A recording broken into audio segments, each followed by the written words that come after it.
dhaggeeffadha. Amma aslis nin jaadha Mubarakis nin kabajaani gaafaan ani kaayiruu irraa deeme anaa bahee guyyaa sadii namootaan awwalloleen kaniin aslii manatti yaamee akka obbaleessaatti gaggeessaa kiyyarratti yaadannoolee kannee fi itti na yaadadhaa ani deeme aslii keenya obboleessa kiyya isinii addaan baanus wajjin jirraa jeenii na gaggeessan diree xayyaaraa bahanii na gaggeessan hagguunan xayyaara irraa bu'e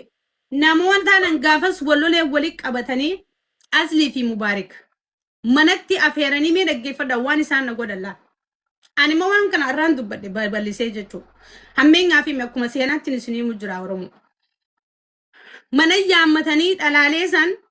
Facebook bananii fi wal faraqaa Mubaarakii fi asliin dhalaa mana saaloona guddaa afatanii kaayiroo keessatti nasraa wulii Ijiptirraa deemte biyya Jarman seentee nutti asin deebitu jaanii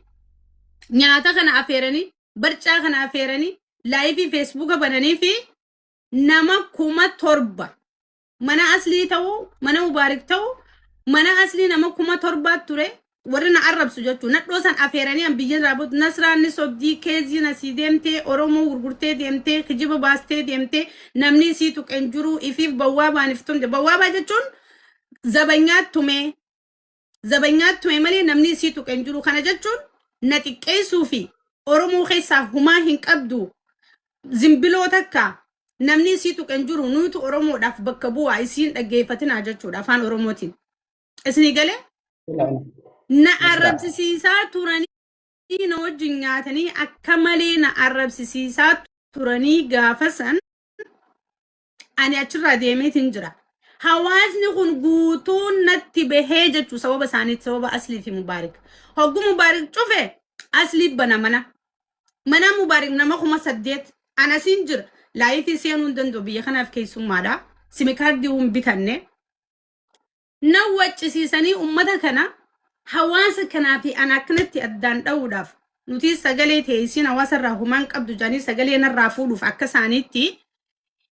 nadhoo ijoollee ganda keenyaa tan nuti wallolle waggaa kageewu deemnu afeerratanii kaniin sixootaa hunda waan laaqanatti nyaatanii jumaatti nyaatti bitatanii waa meeqa godhan asliidhaa kannee biraa deeme obbolummaa naganee bakkaan silaa ani deemee biyya san amma dheeyxee samuusii jeequun qabnuuti je'ee silaa na bira dhaabbachuu qabu asliin akkasitti namanatti kaayiroo guutuun abbaasee biyya keessaa fi biyya alaa daawwattoota nama 15,000 Mubaarakii fi aslii jidduu Facebook lamaan irratti ummata na duulchisaa turame ajaa'ibaa kana jechuun nasra asii waliin sagalee taa'aa turre biyya kanaa deemte biyya dheexe sanitti fudhatama haa dhabdu meediyaa kanarraa haa galtu haa dhabamtu jechuudha yaanni isaanii garuu ani meediyaas nin beeka hawaasa sakkaan itti hojii deemuu nin beeka jira ani haasa'u isaanii san faashileessuuf yeroo san laayifii seenee biyya kanaaf keessummaan afaan hin beeku biyya hin beeku simikaardiin qabu hoteela keessaan jira gabbahee dubbachuu hin danda'u wanni narratti godhan waan fokkota garuu waan san qabatamaan akka beeku anaa fi rabbi tumamuu baadhus anaatu beeka tumameen itti mana hakimaa seene so sagalee takkaan dhabe jechuu barbaadeeti an gaafasan sinii galee na xiqqeessuu fi na tuffachiisuu fi hawaasa keessaa na baasuu irratti Mubaarakii fi asliin akka malee narratti hojjetanii turan ani amma dhiifama naa godha yeroo waan san yaadadhu aslii fi Mubaarak bulookiin godha TikTokii jala yeroo haajaan jirtu qofan bulook irraa kaasee wal agarra waan nagee walii qabnu seetanii mi Oromoo ani ifittiin qabaa haga ammaa jechuu duuba maaliin jechuu barbaada shirri abbatti deebi'a nama tokko yoo jibbaa irratti labsan obsimanii fixadha nama tokko yoo jibbaa irra labsan ka haqa kan kee beeku rabbi ka dhugaa kan kee beeku rabbi kan sibira dhaabbatu rabbi ilma namaa yoo shiraan qaqqabdee sagalee ilma namaa irraa barbaadde sagalee rabbii dhabda nazallamuu sanitti miidhamanii jiraniif hin beekan malee ani maaliin godhe wallahi billahi udwadheen sijaajarra taayetiin sa'aata akka guutuu adda lafa dhaabee booyee sa'aata akka osoon adda lafarraa oliin kaasin kan bishaan imimmaan akka bishaanitti narraa yaa'an yaa rabbii kiyyaan je yoo ati na bira jiraatti yoon haqa sirraa qabaadhe yoon dhugumatti ani miidhame yoo dhuguma sagaleetii jechuun qaaluudhaaf dandeettii fi feemasummaadhaaf sagalee hawaasaa kanarra sagalee nattaan sagalee kiyya siin qaba'anii yaa rabbii kiyya uummata kanarraa qabi jeetiin boo'e biyya kanatti because nat dhagayame meediyaa guutuun ajandaa kiyya ka mubaarik asii uummata haaseese ka asliin asii uummata haareese nama 15,000 Facebook lamaan irratti jechuudha sanjee uummanni kun dila kana diinummaa akkanatti dhageeytuma sagalee uummataa kanaaf qabanii jeetiin boo'e garuu rabbiin kiyya nan darbine anaa fi hawaasa kana akka malee adda dhawan akka malee addaan cabsa wallaahi an duraan oromoon takka na arrabsuun turre rabbii guyyaa qiyaamaatti isin kadhadhe gaafaan ani Ijipti keessa jiru takkaa oromoon sabboontuu teenya gootittii